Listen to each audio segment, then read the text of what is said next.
God bless Sister Carol. Praise the Lord. Go, go, go. God is great. God is great. Hallelujah. God is great. Amen. Amen. Relax ang boses ko mga kapatid. Ang aking pong topic mga kapatid ay misunderstanding about tongues. Sa Tagalog, mga hindi pagkakaunawaan ng mga wika. Ganda. At ito po ay magsisimula po ako sa 1 Corinthians 14, chapter 14, verse 27 and 28. Si Paul po ang nag-recommenda nito na kung may magsasalita sa iba't ibang wika, dapat may 2 o 3 tao lamang ang magsasalita at dapat may tagapagpaliwanag. Sa Bible po ito, verse po ito. May tagapagpaliwanag. Dito po tayo papasok.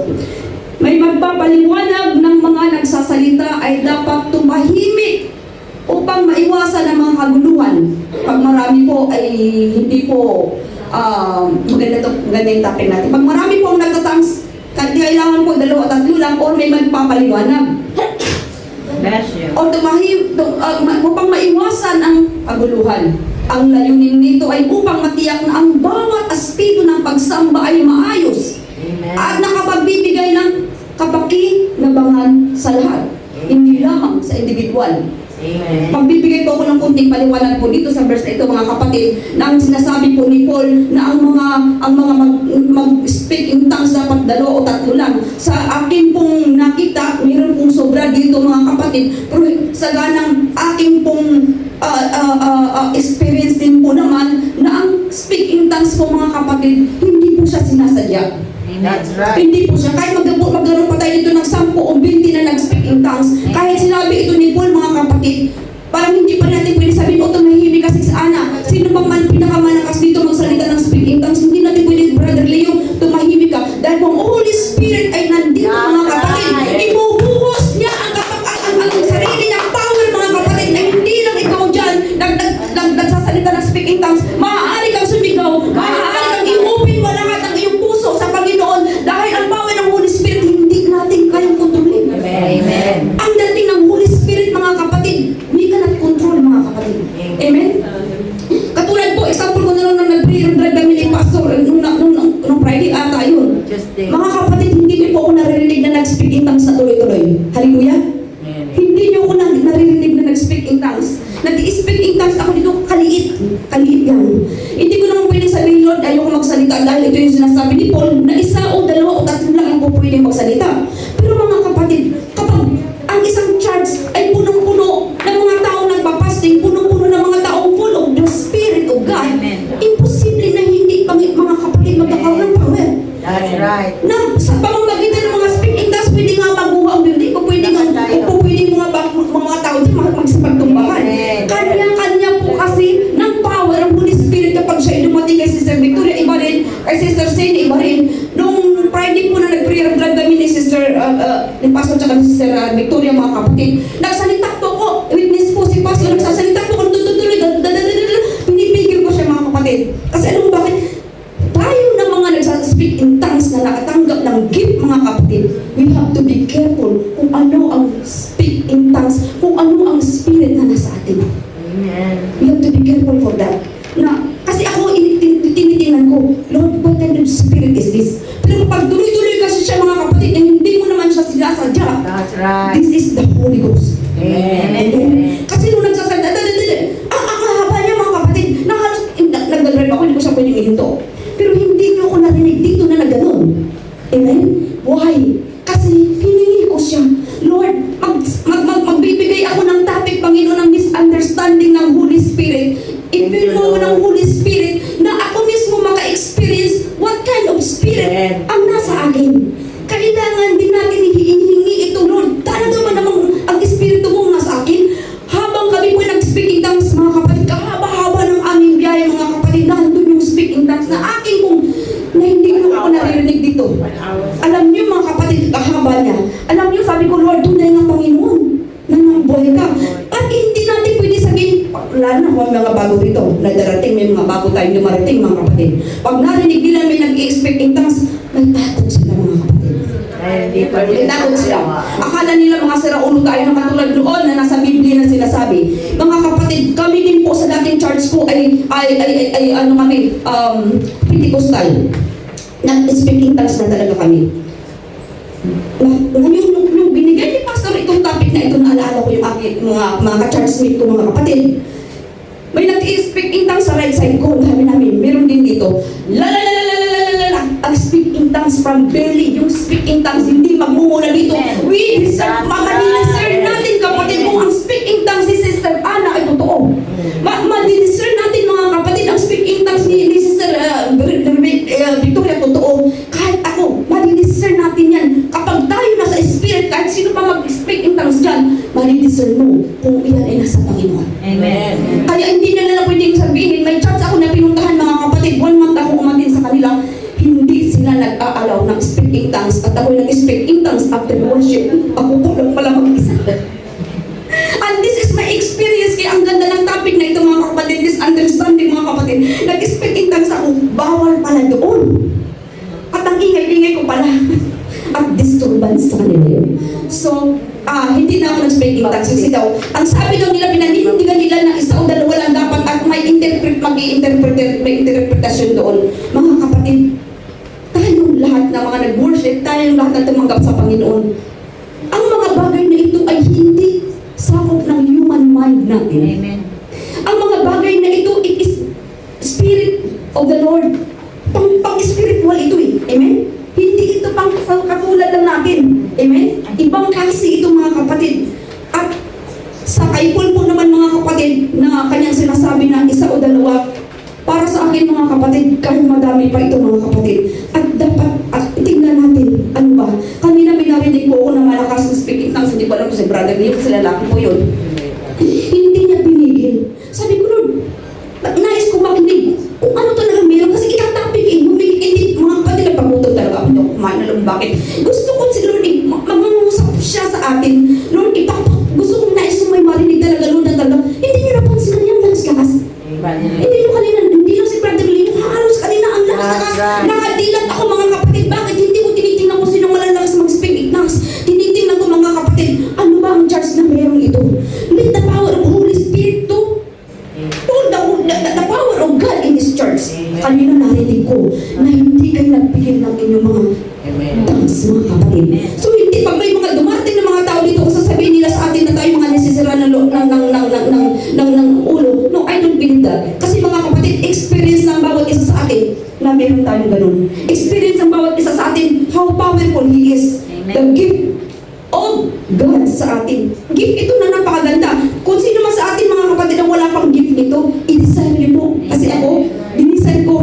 Ang testimony ko po dito, dinesign ko. Hindi ako kumain ng halos 4 na araw mga kapatid. Hawak-hawak ko yung Biblia ko. Umiiyak ako, nasa kama ako. Lord, hanggat hindi mo talaga ibinibigay sa akin ng Holy Ghost na ito, Lord. Hindi ako tatayo dito. Dito na lang ako hanggang 24 hours, Lord. At alam mo mga kapatid, hindi na talaga ako kumakain ng bakit. Kasi gusto ko talaga makita. Gusto ko talaga maramdaman sa buhay ko. May Holy Ghost pa. Amen? Pero katulad na sinasabi ni Sister Victoria, once na nabaptize ka mga kapatid, the Holy Ghost is there. Pero hindi lahat tayo kukuha nun. Hindi lahat ng narito, hindi lahat ng Kristiyano may gift ng ganun mga kapatid. Amen? At dapat maramdaman natin kung ito pa ay importante ito na tayo alam natin yung spirit na nasa atin. Kung sino ba naman ito na espiritu na ito o baka hindi ito. Kasi may mga narinig ako minsan, may isang grupo kong inaninan, sabi niya, la, sabi naman isa, lililililili, sabi ko, ano yun, lililililili, basta lang gusto lang niya mag-dance, gusto lang niya sumali doon sa mga nagsasalita, nagtatry sa siguro siya ng baka sakaling lumabas, no mga kapatid, hindi lalabas yun. Hindi mo mapipigil yun. Kaya ang church na walang Holy Spirit, sorry to say, ang church na walang Holy Ghost, ang church na hindi nag-speak in tongues, ayaw nilang gamitin ito dahil bawal. Sorry na lang. Amen? Ang Holy Spirit, mga kapatid, ay napakahalaga. Amen? Hindi po pwedeng pigiin mga kapatid. At anong gawin natin mga kapatid? Takpan ng manalangin, malalabas pa rin yan. Amen? Ang paksa ng hindi pagkakaintindihan sa mga wika ay isang mahalagang aspeto ng pananampalataya na madalas nagiging sanhi ng pag-aalinlangan at hidwaan sa mga Kristiyano. Ito po mga kapatid ay malaking usapin ng mga churches mga kapatid. Hindi po ito biro na yung tongues at hindi tongues. Bakit pa kayo nagtatangs? Hindi naman dapat magtatangs. Wala na yan, wala na ganyan. Amen, Sister Claire. Ganyan talaga mga kapatid. Kaya tayo ngayon na nag-aaral ng discipleship, aralin, hindi lang yung topic kong aaralin ko. Aaralin ko rin yung topic ng iba. Amen. Bakit? Buong discipleship, pag-aaralan natin. Hindi porque nag-topic si Sister Victoria, ganyan na lang yun. Hindi ko nabasahin yung topic yun. No, mga kapatid, kailangan natin aralin. Bakit? May mga tanong mga kapatid na bigla kayong tatanungin. Amen. Bilang mga discipleship scholar, mga scholar tayo mga kapatid. Kasi bakit itong pag-aaral natin hindi biro ito mga kapatid. Hindi ito yung mga pag-aaral na ito mga kapatid na punong-puno ng buhay. Amen. Amen. Ito pinag-aaralan ng dating kapatid kumbaga sa kurso at sa mga kasama sa kurso hindi ka lang doktora, kailangan mo pa rin si Lord. Hindi ka lang engineer, kailangan mo pa rin si Lord sa buhay mo. Amen. Kaya yung pinag-aaralan natin hindi basta-basta eh. Alam mo mga doktors yung mga kausap ko kahapon, sabi ko, yung pinag-aaralan namin ng discipleship, hindi basta-basta course yun. Sabi ko, bakit habang buhay at pangbuhay na walang hanggan ang aming pinag-aaralan? Amen. Hindi basta-basta nakatulad ninyo na doktor kayo ng university. Hindi naman sa sinasabi ko sa kanila, nag-uusap po kami mga kapatid na ang ating pag-aaral hindi biro mga kapatid. Ito ay kaligtasan ng bawat kaluluwa. Kaligtasan ng bawat kaluluwa natin na nag-aaral at ang kaluluwa pa ng ating pagsasalina ng ating mga tinuturo. Amen? Hindi po pwede nag-aaral tayo dito. Paglabas natin at nagkaroon tayo, naging magtuturo tayo. Hindi natin alam, baka magturo tayo balang araw, hindi natin alam yun mga kapatid. May alam tayo. Na hindi lang marami mga nagtuturo mga kapatid na paglabas nila kapatid, magtuturo sila. Mali na yung kanilang inaral, mali pa rin yung kanilang sasabihin. Kung pupunta ka ng impyerno, isasama mo pa yung tinuruan mo. Amen? Dapat mga kapatid, maging matalino tayo. Maging matalino tayo sa ating buhay Kristiyano. Hindi tayo papakayan. Dapat na ibang pag hindi. Ganito, bakit ano ka ba? Ano ko CCF ako Kanina may nag-text sa akin, CCF ako. Pinadala ako ng magagandang mga sayawan nila. CCF ako. Sabi niya ganun, wala nang ihigit pa sa Quran namin. At kami ay totoong mga Muslim pala siya, kaibigan ko. Sabi ko naman kasi, sino pala kayo pagtalo kayo sa'yo early in the morning?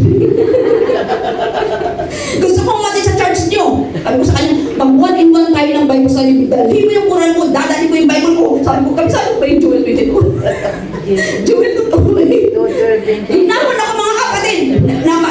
Magkaroon daw kami ng Bible study, magkaroon daw kami ng harapan mga kapatid. Ang sinasabi po ng mga kapatid sa pag-aaral po ng misunderstanding mga kapatid ng Holy Ghost mga kapatid. Na sinasabi ni Paul na isa o dalawa para po sa akin mga kapatid. Totoo yung kanyang sinabi, but sa ngayon mga kapatid, we are in Christ na. Nabaptize na tayo in Jesus' name. So yung power nandun na. Sabi nga mga kapatid, ano po, magsasalita, magpupulang ka doon ng Holy Ghost sa lahat ng sangkatauhan. Ibig sabihin mga kapatid, yung sinasabi ni po na yung mga kapatid, mga kababalaghan ang mangyayari sa darating mga panahon na kailangan ang bawat isang Kristiyano dapat pastor, may Holy Ghost. Amen. Dapat makatanggap tayo ng Holy Ghost mga kapatid. Ibang po kung tama yung sinabi ko, pastor, basta dapat talaga mayroon tayo nun. Amen. Lahat po tayo. Lahat tayo. All flesh. Oo, ang aral po na matutunan mula sa maling pagkaunawa sa wika o tongues ay kahalagahan ng tamang pag-unawa at interpretasyon. Mahalaga na hindi tayo basta-basta nagbibigay ng mga kakahaka lamang. Salamat sa pag-aaral na ito at ako'y nasama sa pag-aaral ng discipleship na ito po ay aking bunga sa aking Kristiyano, na sa aking pagtahak, sa aking mission na aking gagawin. Hindi natin malalaman ang bawat isa sa atin pupunta sa iba't ibang lugar, uuwi sa Pilipinas, pupunta pa sa ibang mga bansa mga kapatid. Dala-dala ko ang New Life Fellowship, discipleship na aking natutunan. Salamat sa mga matatagang guro, sa mga pastor, sa aking mga klase. Hindi ko kayo makakalimutan mga kapatid sa mga pupuntahan natin. Ang salita ng Panginoon, dala-dala natin. Kahit saan tayo pumunta mga kapatid, itinanim na ito ng New Life kay pastor sa atin, sa mga teachers natin mga kapatid. Hindi hindi natin ito Hallelujah. mawawala mga kapatid. Kahit ako man mga kapatid, dala-dala ko. Saan man ako mapunta mga kapatid, lagi kong alalahanin na may sinalihan ako ng New Life Fellowship at nabautismuhan ako in Jesus name, na dito nahubog ako ng mga salita. Hindi lamang naramdaman ko ang Panginoon mga kapatid. Hindi lamang dahil may mga miracle na nangyayari sa buhay natin. Hindi lamang answered prayer tayo mga kapatid. But sa lahat ng ating laging titingnan, nahubog ka. Nahubog ako ng Holy Spirit, ng turo, ng tamang turo ng church, at ang mga pastors natin, at ang mga teachers natin mga kapatid. To God be the glory. Salamat po sa inyo.